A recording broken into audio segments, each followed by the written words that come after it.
Hello students, हम लोग SSC के पॉइंट ऑफ व्यू से कुछ टाइम एंड टेंस के प्रश्नों को डिस्कस कर रहे थे। तो देर नहीं करते हुए हम लोग उसी को कंटिन्यू करते हैं। और देखिए 18 तक हो गया था, 19 क्वेश्चन देखिए। If the tourists would have come here I would certainly टूक देम अराउंड। अब ध्यान दीजिए कि इसमें आंसर आपका होगा क्या। If the tourist would have come here, यहां देख रहे हैं कि would have come here, would certainly took them around। तो अब देखिए तो बतलाइए कि क्या होगा। तो आप स्पष्ट है कि इस तरह के प्रश्न अक्सर पूछे जाते हैं। आप लोग प्रीवियस ईयर सॉल्व करते होंगे तो उसमें भी मिलता होगा। तो यहां पर क्या है, कंडीशन है। If the tourist would have come here I would certainly टूक देम। यहां टूक नहीं है, एक्चुअली यहां पर टेक है। ठीक है, प्रिंटिंग एरर है, हो जाता है। तो अब वुड हैव कम हियर, अब मान लीजिए कि हम आपको इंप्रूव करने के लिए देते हैं, दोनों तरह से समझिए। गलती यहीं पर है, यानी आपका आंसर होगा बी। अब ऑप्शन दे रहे हैं, इंप्रूवमेंट का प्रश्न बना रहे हैं, ध्यान दीजिएगा। A had come here, B came here, C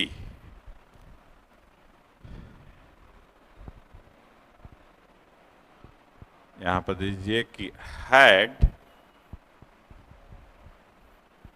came here, और नेक्स्ट ऑप्शन आपका है नो इंप्रूवमेंट। ठीक है, अब ये कॉमन एरर से क्या हो गया, फ्रेज इंप्रूवमेंट का प्रश्न हो गया। तो बतलाइए कि आंसर क्या होगा।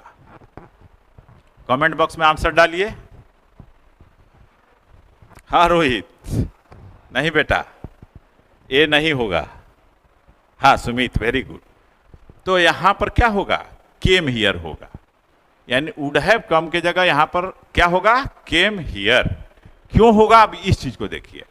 कंडीशनल तीन तरह का होता है, एक ओपन कंडीशन होता है, एक अनरियल प्रेजेंट कंडीशन होता है, और एक unreal past condition.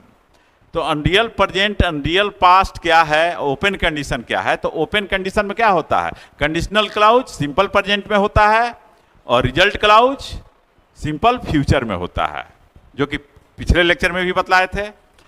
Unreal present में क्या होता है कि कंडीशनल क्लाउज सिंपल पास्ट में होता है, और result clause would plus V1 होता है, जो कि यहां वुड वुड सर्टेनली टेक दिया हुआ है। तो would certainly take, would plus V1 है, यानी कि यह क्या है, अनरियल प्रेजेंट है। तो अनरियल प्रेजेंट का कंडीशन भी होगा। तो अनरियल प्रेजेंट का कंडीशन क्या होता है, इस चीज को समझिए।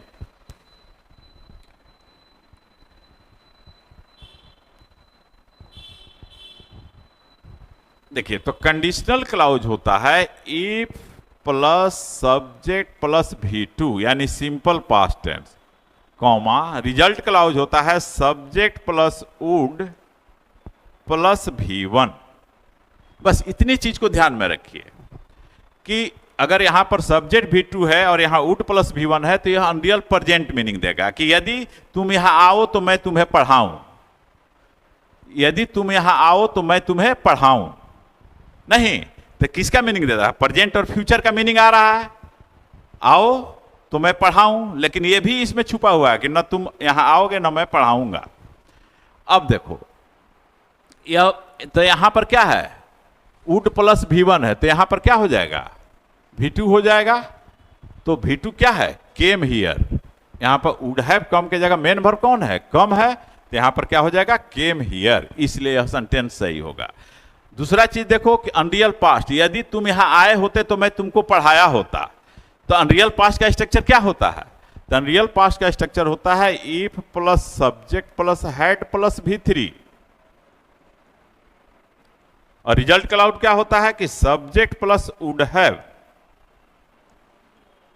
Plus V3। तो ध्यान देना है कि यहां इफ तो यहां लगा हुआ है, तो कंडीशनल क्लाउज तो यही होगा, और कंडीशनल क्लाउज में तो वुड हैव का कभी प्रयोग नहीं होता है, या तो हैड प्लस V3 आएगा और नहीं तो सब V2 आएगा। अब वैसी स्थिति में क्या करेंगे, कि यहां पर V2 का प्रयोग करेंगे क्योंकि यहां वुड सर्टेनली टेक है, तो इसलिए आपका आंसर ये होगा। ठीक है, आई होप इसको आप समझ गए होंगे।